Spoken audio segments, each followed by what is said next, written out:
Hey guys, it's Sarah, and today I have a speed reviews video for you. So a bunch of products I've been testing out over the last probably 2 months now. I haven't had a lot of stuff come in just because I have been on a pretty strict low buy. So the only things I've really purchased have been like skincare replacements, and then I've also received a few things in PR through Octoly. So I have some skincare, only a little bit of makeup this time, and a lot of hair care actually. So I like to break these speed reviews into 3 categories. I got this idea from Kelly Gooch, and I feel like it's a great way to get a little more organized in these videos. So first category is products I'm loving. Second category is products that are kind of just okay. Third category is kind of like flops, products that I'm not loving. So let's start with the products that I am loving. So in, I think my second weekly vlog of Vlogmas, I shared a few skincare things that I had bought during Black Friday as replacements. So I bought a couple new things from Krave Beauty that I hadn't tried before, their matcha hemp hydrating cleanser and their Great Barrier Relief serum. And then I also bought a couple things from Paula's Choice as well. One that was new to me was their hydrating gel to cream cleanser, because I pretty much ran out of cleanser and I like to have 2 cleansers at a time, one in my shower and one at my sink. So that's my excuse for buying 2 cleansers. But no, really, I do need 2. So starting with the Krave stuff, I am loving these. I'm not at all surprised. I love their SPF, their Beet Shield. I also bought a replacement of that, but you guys already know I love that.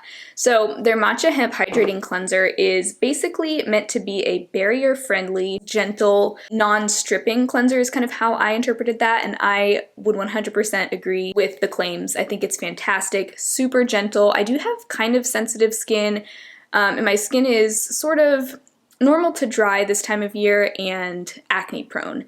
And I used to think that cleanser didn't really matter, and that since I'm just washing it off right away, it doesn't really matter, because what really matters is the products that are staying on my skin. And while I do think that is true, I don't think I care as much about my cleanser as I care about my leave-on products.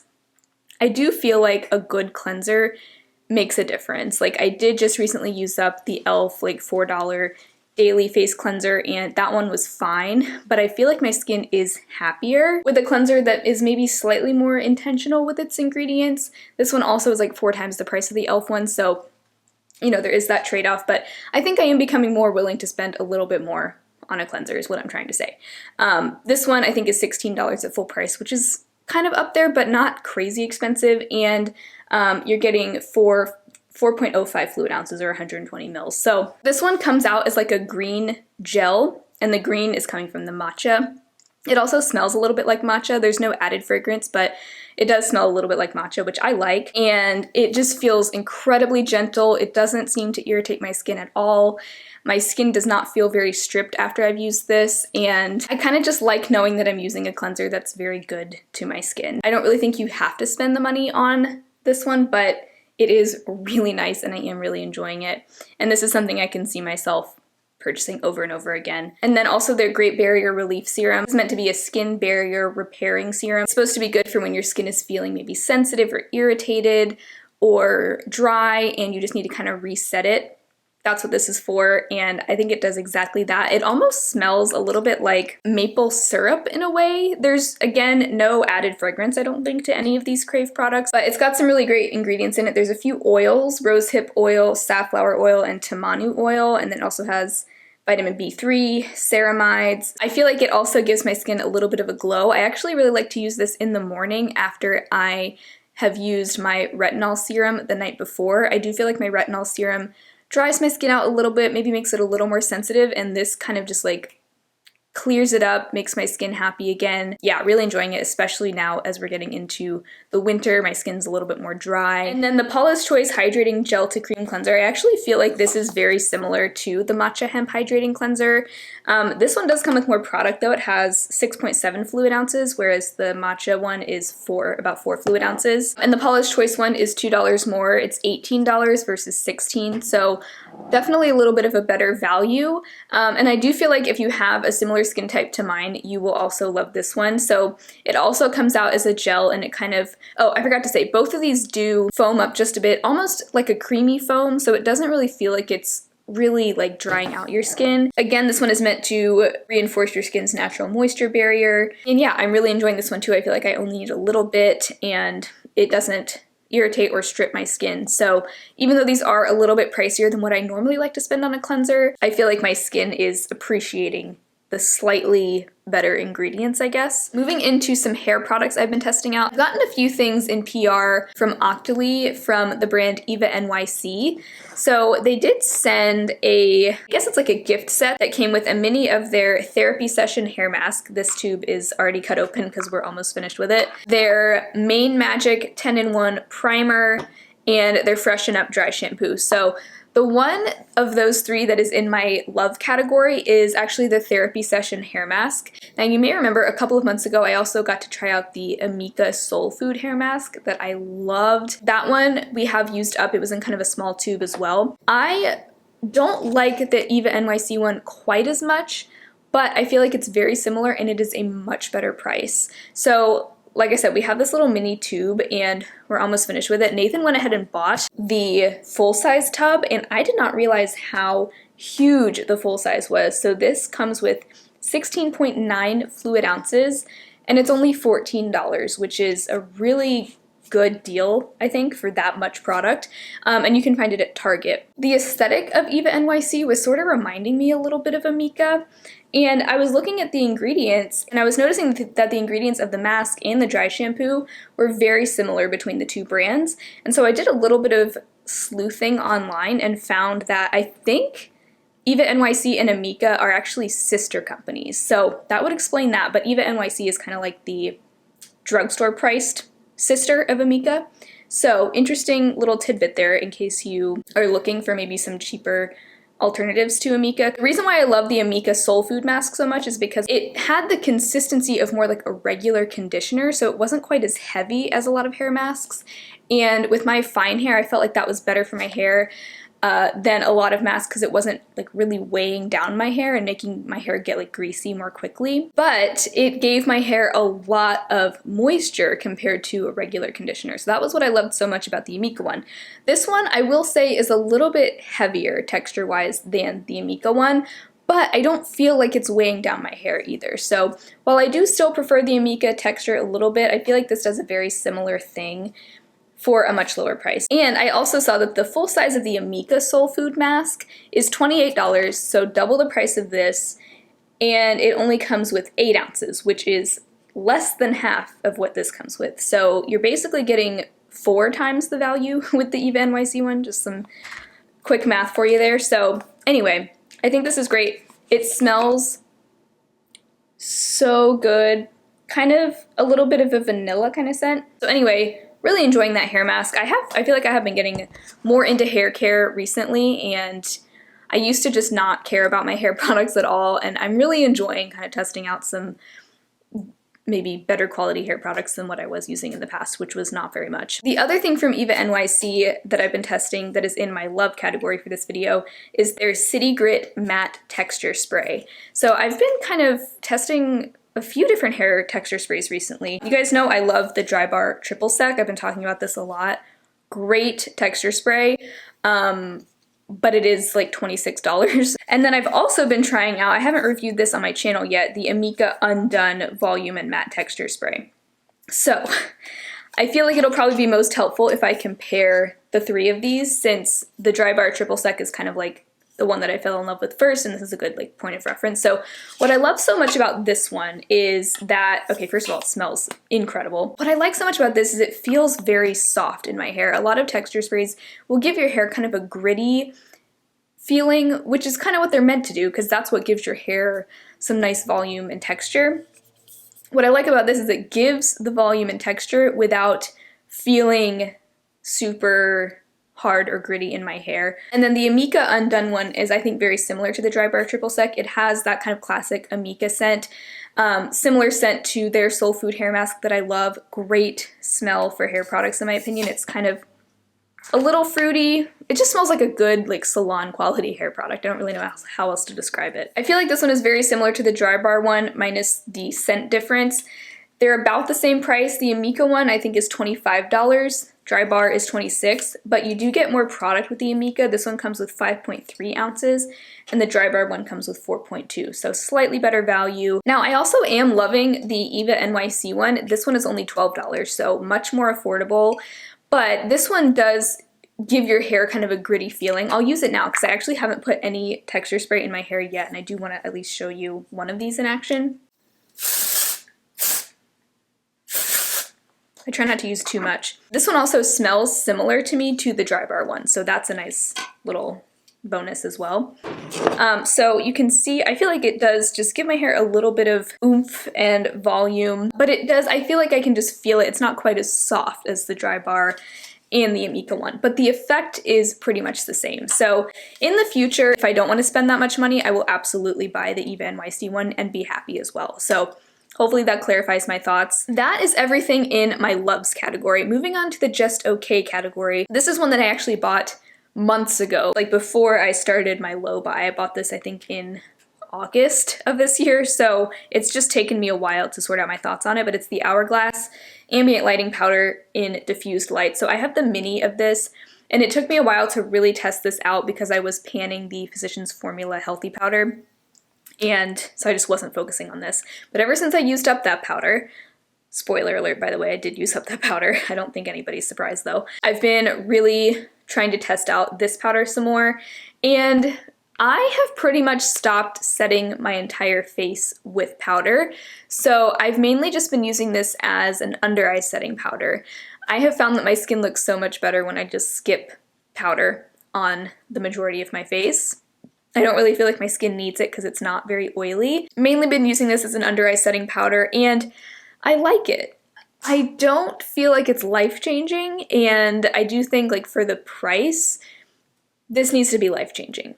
It basically just is a powder that doesn't really look like powder, which is nice, but that's also an effect that I can get from, like, my e.l.f. HD powder in Soft Luminance, or even like the e.l.f. Prime and Stay Finishing Powder. It's a very lightweight powder. Now, keep in mind, this is coming from somebody who I feel pretty indifferent towards most powders. I don't feel like I notice big differences between powders, so for me, it's kind of just okay. Also, Hourglass has been kind of proving themselves to not really care about like good shade ranges with their products. I think with their like face palettes, they've only come out with like one shade or something, even though people have been asking them to expand their shade ranges over and over again, and they kind of just won't do it. It sounds like they kind of just don't really care to be inclusive. So with that new information, I probably wouldn't really buy more from Hourglass in the future, but I know there have been people wondering about my thoughts on this, so in case you were wondering, those are my thoughts.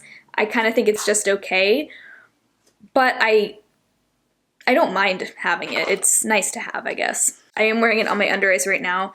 I don't feel like my under eyes look any different than if I'd used a different powder though, you know? One thing I will say though is this is the mini, and I like that the mini actually has, I think, the same packaging as the full size, so it looks just as nice. It's just a smaller version. I don't like when the mini version of products has like cheaper packaging, so I will say I appreciate that. You guys, I've been checking periodically throughout the day, and because I knew it was gonna happen, but we just hit 10,000 subscribers. It's such a milestone. Like 10,000 is a lot of people.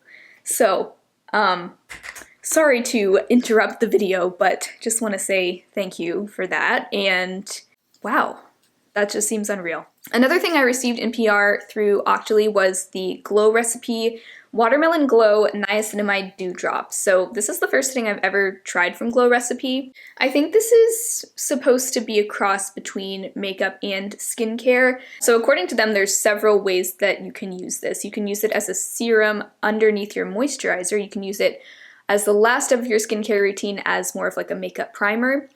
You can also use it over your makeup as a highlighter. So I've used it in all three of those ways. So it comes out like a gel. There is absolutely no shimmer or even like pearlescent quality to it at all. It is purely kind of like a glossy serum, but it is really not that dewy. I don't feel like as a primer it adds any additional dew to my skin underneath makeup when I use it as a primer. I've also tried using it as a highlighter.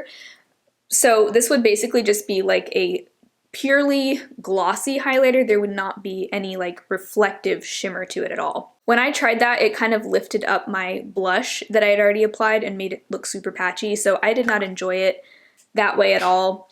So I sort of view it as a serum or like a makeup primer. Those are the ways that I will use it. It has niacinamide, hyaluronic acid, and watermelon. And it also does contain fragrance. So if you're trying to avoid that in your products, this would not be the thing for you. The scent, if you're wondering, is just it's a very light, subtle, kind of watermelon-y, fruity scent. Bottom line with this, I don't feel like it does anything that special. It basically just feels like a gel sort of serum with niacinamide, and it's $34. In my opinion, if you're wanting to incorporate niacinamide in your skincare routine, get the like $7 niacinamide from The Ordinary. That works great. I love that product. I've used it up in the past and I do want to repurchase it because I felt like it did really good things for my skin. I feel like niacinamide in general helps with the texture of my skin. It helps just kind of brighten, even out my skin tone. So if you're buying this for the niacinamide, just go for The Ordinary one, because to me this doesn't really give any kind of special like extra glow to my skin. I tried it the other day as a primer on just one side of my face, and I didn't feel like there was any difference between the side with this and without. So I really don't think you need to pay $34 for a niacinamide serum. But the packaging is hella cute, and I will certainly enjoy having this on my vanity. Another just okay thing, this is another thing from Eva NYC. This is their Main Magic 10-in-1 primer. So it's a hair primer. You're meant to use this on damp hair, and it's supposed to do, well, 10 things. Detangle, reduce frizz, strengthen, soften, cut drying time, add shine, nourish, smooth, and protect against thermal and UV damage. So I like having some kind of heat protectant in my hair care routine whenever I do use heat on my hair. So I am enjoying using this, and it does smell really good. Like I would 100% wear this in a perfume if they made one. I don't know if it's just the like tiny bottle or if I would feel the same if I had the full-size spray bottle, but I feel like I have a hard time spraying this evenly throughout my hair without like getting it on my face and in the air and on my counter. So I don't know if that's just a me thing. I think with any kind of leave-in conditioner, heat protectant, thing like that, I kind of prefer a cream actually to a spray, just because I feel like I can really get it distributed evenly throughout my hair. Whereas with this, I'm not really sure if the heat protectant is like really getting to every layer of my hair. I don't want to overdo it because it does have some oily kind of ingredients to it that are really nice, but I don't want to apply too much because then my hair will get greasy. So I do like the product. I feel like it does add some softness. I don't have any complaints other than the delivery method may just not be for me. Okay, we're getting finally, I feel like I'm filming this same video for like 2 hours, even though the video itself is not going to be that long. So getting into the products I didn't love category, there are only 2 things in this category. One of them is the other product from Eva NYC. This is their Freshen Up Dry Shampoo. This I feel like is pretty much the same thing as the Amika Perk Up Dry Shampoo that I also tried. Once again, the ingredients are super similar. This one is just a cheaper version. I don't think they're identical, but I feel like the performance is very similar. I don't really get much of a white cast with this. I feel like it makes my hair look less greasy temporarily, which is pretty much what most dry shampoos are gonna do. When I tried out the Amika one, I said when I reviewed it, this really messed up my scalp. It made it super itchy and irritated and flaky and just all those things. And I basically said, like, I'm probably going to be done with dry shampoo now. And then when this came in the set with this, the hair mask, and the Main Magic primer, I was like, okay, fine, I'll try it. I couldn't resist. I don't know why. I felt like I really just had the urge to try it. So I tried it, and it basically did the same thing as the Amika one. It made my scalp super flaky for like 2 weeks. And it's just, I have a very sensitive scalp, very dandruff prone. Unfortunately, it's very annoying, and this kind of thing I can't use. But if you don't have a sensitive scalp and you can use this kind of product, you might love it. I know a lot of people really like this one, and I wish I could use it because I feel like it does help with the oil department, but I'm one of those people, I have to pretty much wash my hair every other day, and I would rather just wash my hair more frequently with actual shampoo and water than use a dry shampoo, because This is just a bunch of ingredients that are best case scenario, it's just creating buildup on my scalp, maybe making it look cleaner for half a day. Worst case scenario, it's creating buildup on my scalp that is going to lead to irritation and itching and flaking, and that's pretty much what most dry shampoos in this kind of bottle do for me. The only dry shampoo I think I can use is like the Acure one that is in like a shaker bottle. Very few ingredients, very simple ingredients. I could also probably just use like cornstarch or something if I'm like in a pinch, but this kind of dry shampoo, it smells great. I just can't do it. So that was a flop for me, but you may love this product. The other product that I didn't love so much was the Burt's Bees Cleansing Oil Balm. I have been using this probably for the last like month, and I don't hate it. Like, I can use it and I will continue to use it until it's gone, but I don't like this as much as the Derma E Universal Cleansing Balm. This is a very solid balm. Like, it's super like rock hard in there, and this spatula is actually the one that came in the Derma E Universal Cleansing Balm. I'm just using it again because this one didn't come with one, and it is very handy to have. Actually, I don't even know how I would use this if I didn't have this. I guess I would dig it out with my fingernail. Yeah, it's like a green balm. It kind of smells like Christmas trees, which I don't mind, but it is not fragrance-free, FYI. It's so like hard and solid, and it does pretty much melt in your hands, but a lot of times I'll still have like hard pieces that don't get melted. I find that this doesn't effectively remove all my eye makeup, so I will have to usually go in with a reusable like cloth to get rid of everything, or I'll just go over it twice. If I'm wearing like really minimal makeup, it does fine, but if I'm wearing, like most days, I'm wearing eyeliner and mascara and eyeshadow, it's like, it does not do the best job removing all of that. Usually there will still be like eye makeup just like smeared around my eye. And I do prefer, like the Derma E one wouldn't do that. That one would emulsify really well, and pretty much all my eye makeup would be gone with that one. Also, I feel like this one burns my eyes a little bit. Not my favorite. It gets the job done, but probably wouldn't buy it again once I finish it. Okay, so those are all the things I've been testing recently, mainly like skincare and hair care, and then really the only makeup product was the Hourglass powder. But I hope it was helpful to kind of get my thoughts out there, get my reviews out there in case you were curious about my thoughts on any of these products. But if you enjoyed this video, make sure to give it a thumbs up and subscribe to my channel. I'd love to see you again very soon, and hopefully I'll talk to you tomorrow in my next video. Bye!